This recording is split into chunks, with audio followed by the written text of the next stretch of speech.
السلام علیکم ورحمۃ اللہ وبرکاتہ۔ الحمد للہ رب العالمین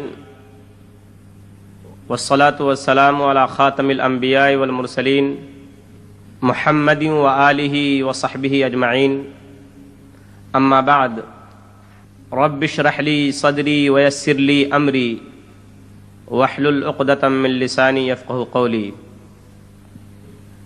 برادران اسلام، انشاءاللہ آج ہم قرآن پاک کی سورۃ القریش، سورہ نمبر 106 کا ترجمہ اور اس کی تفسیر سنیں گے۔ تو آئیے پہلے ہم اس سورہ کی تلاوت کرتے ہیں، اس کے بعد ترجمہ اور پھر اس سے متعلق جو تفسیر ہے وہ آپ کے سامنے پیش کرتے ہیں۔ بسم اللہ الرحمن الرحیم۔ لإیلاف قریش، چونکہ قریش عادی ہو گئے ہیں، ایلافہم رحلۃ الشتاء والصیف، جاڑے اور گرمی کے سفر کے عادی ہو گئے ہیں، فلیعبدوا رب ھذا البیت، تو انہیں چاہیے کہ اس گھر کے رب کی عبادت کرتے رہیں، الذی اطعمہم من جوع وآمنہم من خوف، جس نے انہیں بھوک کی حالت میں کھانا دیا اور انہیں ڈر سے امن بخشا۔ یہ قرآن پاک کی ایک مختصر، معمولی اور چھوٹی سی صورت ہے۔ اس صورت کے بارے میں علماء کرام کی دو رائے ہیں۔ اکثریت اور جمہور کی رائے یہ ہے، زیادہ تر لوگوں کی، کہ یہ سورہ مکی ہے، یعنی ہجرت سے پہلے نازل ہوئی ہے۔ بعض لوگوں کی رائے یہ ہے، جس میں سے امام قرطبی نے ضحاک اور کلبی دو لوگوں کی روایتیں ذکر کی ہیں کہ وہ دونوں اس سورت کے مدنی ہونے کے قائل ہیں۔ ضحاک اور کلبی یہ کہتے ہیں کہ یہ سورت مدنی ہے۔ انشاءاللہ ہم آگے اس کی تفصیل بیان کریں گے کہ آیا یہ سورت مکی ہے یا مدنی ہے۔ سورہ قریش، سورہ نمبر 106 مکی ہے، جمہور کی رائے یہی ہے۔ اکثریت کی اور علماء کرام کی ایک بڑی تعداد کی یہی رائے ہے کہ یہ سورہ مکی ہے، ہجرت سے پہلے حضور اکرم صلی اللہ علیہ وسلم پر نازل ہوئی ہے۔ اس میں 4 آیتیں ہیں۔ آیا یہ سورت مکی ہے یا مدنی؟ امام قرطبی نے جلد 20 صفحہ 137 میں لکھا ہے کہ سورۃ الفیل اور سورۃ القریش، یعنی الم تر کیف فعل ربک باصحاب الفیل اور لإیلاف قریش، ان دونوں سورتوں کا آپس میں اتنا گہرا تعلق ہے کہ بعض سلف ان دونوں سورتوں کو ایک ہی سورت شمار کرتے تھے۔ چنانچہ امام قرطبی فرماتے ہیں کہ حضرت ابی بن کعب رضی اللہ تعالی عنہ الم تر کیف فعل ربک باصحاب الفیل، یعنی سورۃ الفیل اور سورہ قریش، ان دونوں سورتوں کو بغیر بسم اللہ کے اپنے مصحف میں لکھا کرتے تھے۔ اور آگے ایک روایت ذکر کی ہے امام قرطبی نے کہ حضرت عمرو بن میمون روایت کرتے ہیں کہ ہم نے حضرت عمر رضی اللہ تعالیٰ عنہ کے پیچھے مغرب کی نماز پڑھی اور انہوں نے پہلی رکعت میں والتین والزیتون تلاوت کی اور دوسری رکعت میں الم تر کیف فعل ربک باصحاب الفیل اور لإیلاف قریش پڑھی، اور ان دونوں کے درمیان بسم اللہ الرحمن الرحیم نہیں پڑھی۔ اس کی وجہ سے بعض لوگ یہ کہتے ہیں کہ یہ سورت مکی نہیں بلکہ مدنی ہے۔ لیکن آگے ہم آپ کو بتاتے ہیں، جس سے پتہ چلتا ہے صاف صاف کہ جو لوگ یہ کہتے ہیں کہ یہ سورت مدنی ہے، ان کی بات کی تردید اسی لفظ سے ہو جاتی ہے کہ اللہ تبارک و تعالیٰ نے یہاں فلیعبدوا رب ھذا البیت کہا ہے، اس گھر کے رب کی۔ اگر یہ سورت مدنی ہوتی تو مدینے میں نازل ہونے والی سورت کے لیے اس گھر کے رب کی عبادت کرو کا کوئی معنی نہیں ہے، کیونکہ خانہ کعبہ تو مکے میں ہے، خانہ کعبہ تو مکے میں ہے، اور پھر یہ کہا جانا کہ اس گھر کے رب کی انہیں عبادت کرنی چاہیے، ظاہر بات ہے اس لفظ سے ہی یہ پتہ چل جاتا ہے کہ یہ سورت مکی ہے۔ دوسری رائے علماء کرام نے یہ بتائی ہے کہ اس سورت کے مکی ہونے کی ایک واضح دلیل یہ بھی ہے کہ ان دو سورتوں کا یعنی سورۃ الفیل اور سورۃ القریش کا آپس میں اتنا گہرا تعلق ہے کہ یہ پتہ چلتا ہے کہ سورہ قریش سورہ فیل کے فوراً بعد نازل ہوئی ہے. اور ظاہر بات ہے سب لوگ جانتے ہیں کہ سورۃ الفیل یعنی خانہ کعبہ کے ڈھائے جانے کا واقعہ مکے میں پیش آیا، تو اس کے بعد جو سورت نازل ہوئی سورہ قریش یہ بھی مکی ہے.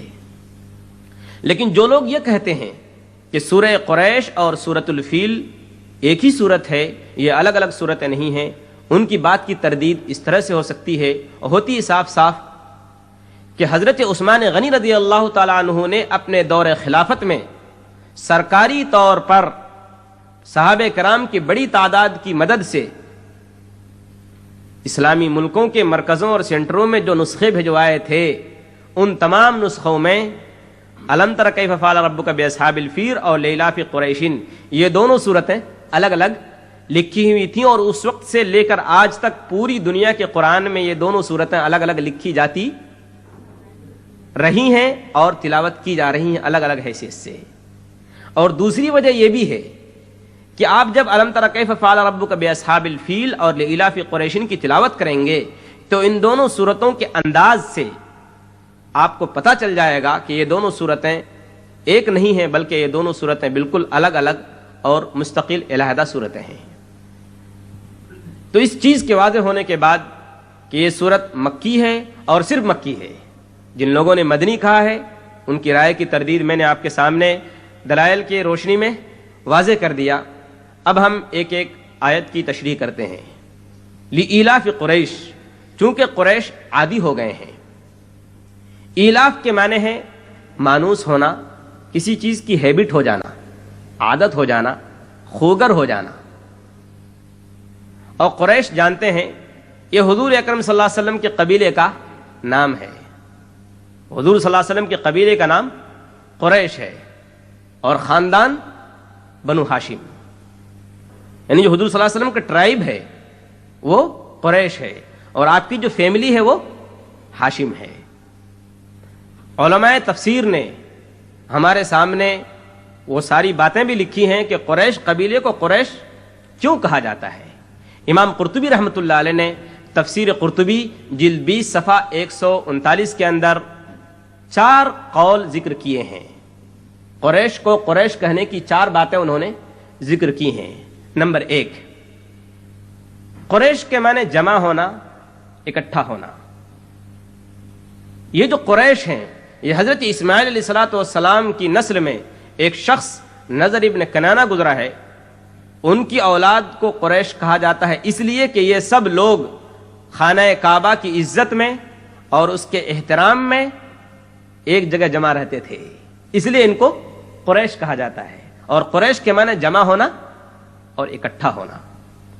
دوسرا مطلب یہ بیان کیا گیا ہے کہ قریش لفظ قرش سے بنا ہے، قاف را اور شین سے بنا ہے، اور قرش کے معنی اور تقرش کے معنی ہیں اپنی تجارت کے ذریعے اور اپنی آمدنی کے ذریعے اس پر گزارا کرنا. چونکہ قریش کے لوگ بزنس مین تھے، تاجر لوگ تھے اور یہ کسی سے مدد نہیں مانگتے تھے، اپنی تجارت پر گزر بسر کرتے تھے، اس لیے ان کو قریش کہا جاتا ہے. تیسرا مطلب یہ بیان کیا گیا ہے کہ قریش کے لوگ حاجی لوگوں کو تلاش کیا کرتے تھے، ضرورت مندوں کو، جو حاجی ضرورت مند ہوا کرتے تھے ان کو تلاش کر کر کے ان کی ضرورتیں پوری کیا کرتے تھے. اور قریش کے معنی ہے تلاش کرنا، جستجو کرنا، ڈھونڈنا. اور چوتھا قول یہ ہے، چوتھا مطلب یہ بیان کیا گیا ہے، اس کی وجہ بیان کی گئی ہے قریش نام رکھنے کی حضور اکرم صلی اللہ علیہ وسلم کے قبیلے کے.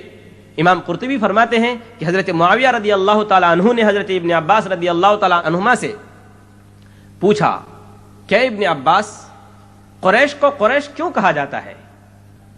تو حضرت ابن عباس رضی اللہ تعالیٰ عنہما نے حضرت معاویہ رضی اللہ تعالیٰ عنہ سے کہا کہ قریش ایک مچھلی کو کہا جاتا ہے جو سمندر کے اندر تمام مچھلیوں میں سب سے زیادہ طاقتور ہوتی ہے. اس کو کوئی مچھلی کھا نہیں سکتی، یہ تمام مچھلی کو کھا سکتی ہے اور یہ سب پر غالب ہوتی ہے اور اس پر کوئی غالب نہیں ہو سکتا. اور اس کے بعد انہوں نے طبا کے ایک شاعر کا نام ہے اس کے یہ اشعار پڑھے عربی میں، وہ تینوں شعر میں پڑھ کے سناتا ہوں اور اس کی میننگ بھی بتاتا ہوں۔ وَقُرَيْشٌ هِيَ الَّتِي تَسْكُنُ الْبَحْرَ بِهَا سُمِّيَتْ قُرَيْشٌ قُرَيْشًا تَأْكُلُ الرَّسَّ وَالسَّمِينَ وَلَا تَتْرُكْ فِيهَا لِذِي جَنَاحَيْنِ رِيشًا وَهَكَذَا حَيُّ قُرَيْشٍ فِي الْبِلَادِ يَأْكُلُونَ النَّاسَ أَكْلًا كَمِيشًا۔ ان تینوں شعر کا مطلب یہ ہے کہ قریش کو قریش اس لیے کہا جاتا ہے کہ قریش سمندر کی ایک مچھلی ہے جو تمام مچھلیوں کو کھانے کی طاقت رکھتی ہے، اور یہ ہر چھوٹی بڑی مچھلی کو کھاتی ہے اور آسانی کے ساتھ کھاتی ہے۔ یہی حال قبیلہ قریش کا ہے، یہ تمام لوگوں پر یہ قبیلہ غالب ہے، تمام قبیلوں پر، اس لیے اس کو قریش کہا جاتا ہے۔ ظاہر بات ہے حضور اکرم صلی اللہ علیہ وسلم کا جو یہ قبیلہ ہے تمام قبیلوں کا سردار ہے، آپ نبی بھی افضل ہیں اور تمام نبیوں میں افضل ہیں، اور آپ کا قبیلہ بھی، آپ کا ٹرائب بھی تمام قبیلوں میں سب سے اچھا ہے، اور ہونا بھی یہی چاہیے تھا۔ ایک میں روایت ذکر کرتا ہوں معجم کبیر کی، جلد نمبر 24 حدیث نمبر 494، حضرت ام ہانی جو ابو طالب کی بیٹی ہیں، ان سے روایت ہے، وہ کہتی ہیں کہ حضور اکرم صلی اللہ علیہ وسلم نے فرمایا کہ اللہ تبارک و تعالیٰ نے قریش کے لوگوں کو 7 چیزوں کی وجہ سے فضیلت دی ہے، 7 چیزوں کی وجہ سے۔ وہ 7 چیزیں ایسی ہیں کہ وہ چیزیں اللہ تبارک و تعالیٰ نے ان سے پہلے کسی کو نہیں دیں اور آئندہ بھی ان کے بعد کسی کو نہیں دینے والا ہے۔ نمبر 1، ایک چیز تو یہ ہے کہ میں ان میں سے ہوں، میرا تعلق قبیلہ قریش سے ہے، یہ حضور صلی اللہ علیہ وسلم فرما رہے ہیں۔ نمبر 2، نبوت ان میں ہے۔ نمبر 3، خانہ کعبہ میں جتنے لوگ حج کرنے کے لیے آتے ہیں کعبہ کا، ان سب کی مہمان نوازی کرنا، ان کو کھانا کھلانا، یہ قریش کے اندر ہے۔ نمبر 4، خانہ کعبہ کے اندر جتنے لوگ اس کی زیارت کرنے کے لیے آنے والے ہیں ان کو پانی پلانے کا کام، زمزم کا پانی پلانا، یہ قریش کا کام ہے۔ نمبر 5، اللہ تبارک و تعالیٰ نے اس حال میں ان کی مدد فرمائی، اصحاب فیل کے مقابلے میں، ابرہا کے لشکر کے مقابلے میں، جب ابرہا اپنے لشکر کے ساتھ خانہ کعبہ کو توڑنے کے لیے آیا تھا، وہ لوگ مشرک تھے، اس کے باوجود اللہ تبارک و تعالیٰ نے ان کی مدد فرمائی، مشرک ہونے کے باوجود اس حال میں اللہ تبارک و تعالیٰ نے ان کی مدد فرمائی۔ نمبر 6، انہوں نے اللہ تبارک و تعالیٰ کی 10 سال تک مستقل خالص طور پر اللہ کی عبادت کی، جبکہ ان 10 سالوں میں اللہ کی ان لوگوں کے علاوہ کسی نے عبادت خالص طور پر نہیں کی۔ نمبر 7، اللہ تبارک و تعالیٰ نے قرآن پاک میں ایک سورت ایسی نازل فرمائی جن میں صرف انہی کا ذکر ہے، ان کے علاوہ کوئی دوسری قوم اس میں مراد نہیں ہے، وہ سورت سورہ قریش ہے، جس کی آج ہم تفسیر سننے کے لیے یہاں جمع ہوئے ہیں۔ تو اب لإلاف قریشن کا مطلب سنیے۔ ان تمام تفصیلات کو سننے کے بعد لإلاف قریش، اللہ تبارک و تعالیٰ قریش کو کہہ رہے ہیں لإلاف قریش، چونکہ قریش عادی ہو گئے ہیں، ان کو ہیبٹ ہو چکی ہے کس چیز کی؟ ایلافہم رحلۃ الشتاء والصیف، جاڑے اور گرمی میں سفر کرنے کے وہ عادی ہو چکے ہیں۔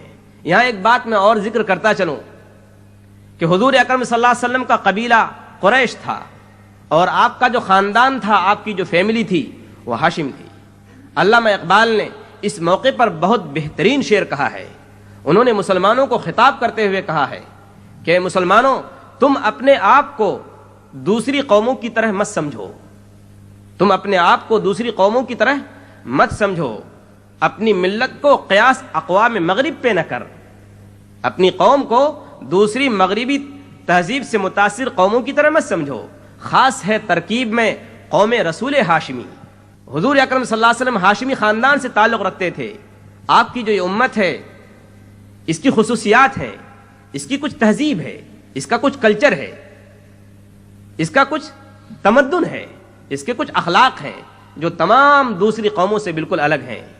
اپنی ملت کو قیاس اقوام مغرب پہ نہ کر، خاص ہے ترکیب میں قوم رسول ہاشمی۔ تو دوسری آیت ایلافہم رحلۃ الشتاء والصیف، چونکہ وہ جاڑے اور گرمی میں سفر کرنے کے عادی ہو گئے ہیں۔ یہ بات ذکر کرنے کی وجہ کیا تھی کہ قریش جاڑے اور گرمی میں سفر کرنے کے عادی ہو گئے ہیں؟ اس کا مطلب کیا ہے؟ علماء کرام لکھتے ہیں شیتا کے معنی ہے جاڑا، ونٹر، جس کو سردی بولتے ہیں، اور صیف کے معنی ہے سمر، گرمی۔ ان دو موقعوں پر، ان دو موسموں میں یہ قریش کے لوگ تنے تنہا ایسی قوم تھے، یہ ایسے لوگ تھے جو بغیر کسی ڈر، بغیر کسی خوف کے یمن کا اور ملک شام کا سفر کیا کرتے تھے، یمن کا اور ملک شام کا سفر کیا کرتے تھے۔ ان کو کوئی چھیڑ نہیں سکتا تھا، ان کے سامان تجارت کو کوئی لوٹ نہیں سکتا تھا۔ ان کا وہ احترام تھا لوگوں کے دلوں میں، ان کی وہ عزت تھی خانہ کعبہ کی کے احترام کی وجہ سے، خانہ کعبہ کے اندر آنے والے مہمانوں کی ضیافت کرنے کی وجہ سے اور زمزم کا پانی لوگوں کو پلانے کی وجہ سے ان کی وہ عزت تھی کہ قریش کے علاوہ دوسری قومیں بھوکوں مرتی تھی مکے کے اندر، اور اللہ تبارک و تعالیٰ نے ان کو موقع فراہم کیا کہ وہ ایک سال کے اندر 2 سفر کر سکتے ہیں آرام کے ساتھ، جبکہ ان کو کوئی چھیڑ نہیں سکتا ہے۔ ایک سفر سردی میں یہ لوگ یمن کا کرتے تھے کیونکہ وہ گرم ملک ہے، اور دوسرا سفر ملک شام کا گرمی میں کرتے تھے کیونکہ وہ ٹھنڈا ملک ہے۔ اللہ تبارک و تعالیٰ احسان کر رہے ہیں ان کے اوپر، کیونکہ وہ جاڑے اور گرمی میں سفر کرنے کے عادی ہو گئے ہیں، تو اللہ کہہ رہے ہیں ان کو کیا کرنا چاہیے۔ تیسری آیت ہے فَلْيَعْبُدُوا رَبَّ هَذَا الْبَيْتِ، تو انہیں چاہیے کہ اس گھر کے رب کی عبادت کرتے رہیں۔ اس گھر سے مراد خانہ کعبہ ہے، خانہ کعبہ کے رب کی عبادت کرتے رہیں۔ علامہ زمخشری نے تفسیر کشاف کے اندر ایک بہت عجیب بات لکھی ہے، جلد 4 صفحہ 794 میں لکھا ہے کہ اللہ تبارک و تعالیٰ کے قریش کے اوپر بے شمار اور انگنت احسانات ہیں، اگر ان تمام احسانات اور ان تمام نوازشوں کے باوجود قریش اللہ کو یاد نہیں کرتے، تو یہ جو سب سے بڑی نعمت ہے، ظاہری نعمت، تو کم سے کم اس ایک نعمت کی وجہ سے قریش کو اللہ کی صرف عبادت کرنی چاہیے۔ وہ نعمت کیا ہے کہ مکہ کے اندر دوسری قومیں بھوکوں مر رہی ہیں، ان کو کھانے کو نہیں ملتا، روٹی کا ایک ٹکڑا نہیں ملتا، ایک لقمے کو ترستے ہیں اور ایڑیاں رگڑ کے وہ جان دے رہے ہیں، ان کے بچے، ان کے بوڑھے، ان کے جوان، اور اللہ تبارک و تعالیٰ نے ان کو خوشحال بنایا ہے۔ اور یہ لوگ یمن کا اور ملک شام کا جب سفر کر رہے ہیں اور ان کو کوئی چھیڑتا نہیں ہے، کوئی لوٹتا نہیں ہے راستے میں، تو یہ کتنا بڑا احسان ہے۔ تو اگر تمام نعمتوں کے باوجود وہ اللہ کو یاد نہیں کرتے اور اللہ کی عبادت نہیں کرتے، تو کم سے کم صرف اسی ایک نعمت کی وجہ سے، وہ نعمت کیا ہے کہ اللہ نے ان کو چھوٹ دی ہے کہ وہ شام کا بھی سفر کر سکتے ہیں اور یمن کا بھی سفر کر سکتے ہیں، تو یہ اس ظاہری نعمت کی وجہ سے ان کو اللہ کی عبادت کرنی چاہیے۔ فَلْيَعْبُدُوا رَبَّ هَذَا الْبَيْتِ، تو انہیں چاہیے کہ اس گھر کے رب کی عبادت کرتے رہیں۔ الَّذِي أَطْعَمَهُم مِّن جُوعٍ، جس نے انہیں بھوک کی حالت میں کھانا دیا۔ یہ اشارہ ہے اسی بات کی طرف کہ مکے جیسے پتھریلے علاقے میں جہاں لوگوں کو کچھ کھانے کو نصیب نہیں ہوتا تھا، یہ لوگ آرام کے ساتھ کھاتے پیتے تھے اور اپنی تجارت پر گزر بسر کرتے تھے، اور یہ نتیجہ ہے اس دعا کی قبولیت کا جو حضرت ابراہیم علیہ الصلاۃ والسلام نے بقول تفسیر ابن کثیر کے جب اپنی بیوی اور اپنے بچے حضرت اسماعیل علیہ السلام کو خانہ کعبہ کے پاس آباد کیا، اس وقت دعا مانگی تھی کیا کہ رب اجعل ھذا البلد آمنا وجنبنی وبنی ان نعبد الاصنام، سورہ ابراہیم سورہ نمبر 14 اور آیت نمبر 35، اور دوسری آیت نمبر 37 ہے کہ اے اللہ خانہ کعبہ کو امن کا گھر بنا دے، اس میں شانتی ہو، پیس ہو، امن ہو، کسی طرح کا بگاڑ نہ ہو، انتشار نہ ہو، کوئی قتل و غارت گری نہ ہو۔ یہ حضرت ابراہیم علیہ الصلوۃ والسلام کی دعا قبول ہوئی۔ اور دوسری آیت جو میں نے پڑھی وَارْزُقْهُم مِّنَ الثَّمَرَاتِ لَعَلَّهُمْ يَشْكُرُونَ، کہ اے اللہ ان کو ہر طرح کے پھل سے نواز دے۔ آج بھی دنیا دیکھ رہی ہے کہ عرب جیسے ریتیلے میدان میں، مکہ جیسے، وہاں کوئی چیز پیدا نہیں ہوتی، لیکن دنیا بھر کے میوے اور فروٹس وہاں ہر وقت ملتے ہیں۔ یہ حضرت ابراہیم علیہ الصلوۃ والسلام کی وہ دعا کی قبولیت کا نتیجہ ہے جو انہوں نے خانہ کعبہ کی تعمیر سے پہلے حضرت اسماعیل اور حضرت ہاجرہ کو بسانے کے بعد دعا کی تھی۔ الذی اطعمہم من جوع، جس نے ان کو بھوک کی حالت میں کھانا دیا، وآمنہم من خوف، اور انہیں ڈر سے امن بخشا۔ یہ ڈر کیا چیز ہے؟ ابن طبری نے جلد 12 صفحہ 703 میں لکھا ہے کہ عرب کے اندر قتل و غارت گری عام تھی، اور ہر بات بات پر ان میں جنگ ہوا کرتی تھی، حتیٰ کہ عرب شاعر نے ایک شعر کہا ہے کہ وَأَحْيَانًا عَلَى بَكْرٍ أَخِينَا إِذَا مَا لَمْ نَجِدْ إِلَّا أَخَانَا، کہ جب ہم کو لڑائی کے بغیر چین ہی نہیں ملتا تھا، جب ہم کو کسی سے لڑنے کا موقع نہیں ملتا تو ہم ایک بھائی دوسرے بھائی کو کہتے تھے آؤ لڑائی کریں، ایک دوسرے کو دعوت دیتے تھے کہ آؤ تم کھڑے ہو جاؤ اور میں کھڑا ہوتا ہوں، پھر ہم دونوں میں لڑائی ہوتی تھی۔ وَأَحْيَانًا عَلَىٰ بَكْرٍ أَخِينَا إِذَا مَا لَمْ نَجِدْ إِلَّا أَخَانَا، جب ہم کسی کو نہیں پاتے تھے تو اپنے بھائی پر تلوار چلاتے تھے۔ یہ حال تھا۔ اس موقع پر اللہ تبارک و تعالیٰ نے ان کو تمام دشمنوں سے امن دیا۔ خوف کا مطلب دشمن۔ دوسرا مطلب تفسیر طبری کے اندر لکھا ہے کہ خوف کا مطلب ہے جذام کی بیماری سے اللہ نے ان کو نجات دی۔ جذام کی بیماری وہاں عام تھی، ہر ایک کو لگا کرتی تھی، اللہ تبارک و تعالیٰ نے اس بیماری سے ان کی حفاظت فرمائی۔ آگے لکھتے ہیں صاحب طبری کہ اللہ تبارک و تعالیٰ نے خوف کا لفظ کامن استعمال کیا ہے، عام استعمال کیا ہے۔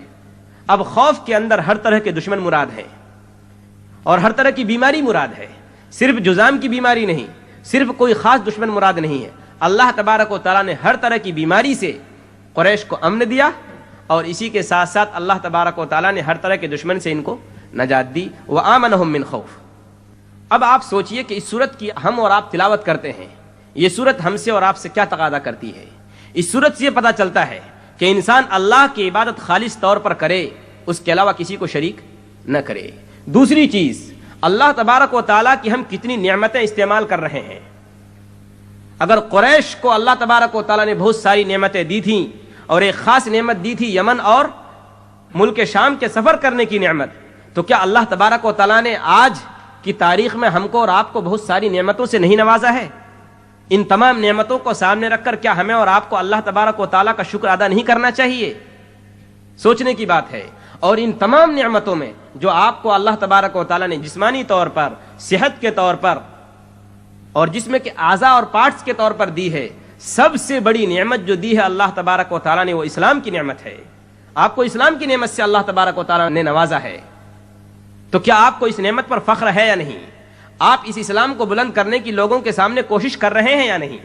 اگر آپ کو اس پر فخر نہیں ہے، اسلام کی نعمت پر، اور اس نعمت کا آپ اللہ تبارک و تعالیٰ کا شکریہ ادا نہیں کرتے اس نعمت پر، تو مجھ کو اجازت دیجئے کہ میں وہ شعر پڑھوں جو علامہ اقبال نے کہا ہے۔ وہ شعر کیا ہے؟ علامہ اقبال کہتے ہیں، تو اپنے گھر کے خزانے سے بے خبر ہو کر گداگری کے لیے بتکدے میں جا نکلا کہ اے مسلمان، تجھ کو معلوم نہیں کہ تیرے پاس اسلام کی صورت میں کتنی بڑی دولت جمع ہے، اسلام کی شکل میں کتنا بڑا خزانہ تیرے گھر میں موجود ہے۔ تم نے اپنی نعمت کی قدر نہیں کی، اپنی دولت کی قدر نہیں کی، اور تم مانگنے کے لیے لوگوں کی تہذیبوں کی طرف للچائی ہوئی نگاہوں سے دیکھا اور بتکدے میں جا نکلا۔ تو اپنے گھر کے خزانے سے بے خبر ہو کر گداگری کے لیے بتکدے میں جا نکلا۔ اس لیے میرے دوستو، اللہ تبارک و تعالیٰ نے اسلام جیسی نعمت سے آپ کو اور ہم کو نوازا ہے، اور یہ بہت بڑی نعمت ہے۔ اس نعمت کا تقاضا یہ ہے کہ ہم صرف عبادت خالص طور پر اللہ کی کریں اور اس اسلام کے کلمے کو بلند کرنے کی کوشش کریں۔ دعا کیجیے اللہ تبارک و تعالیٰ ہم سے اور آپ سے دین کی سربلندی کا کام لے، اور اللہ تبارک و تعالیٰ اسلام کے کلمے کو اس ملک میں خاص طور پر اور عام طور پر پوری دنیا میں غالب فرمائے۔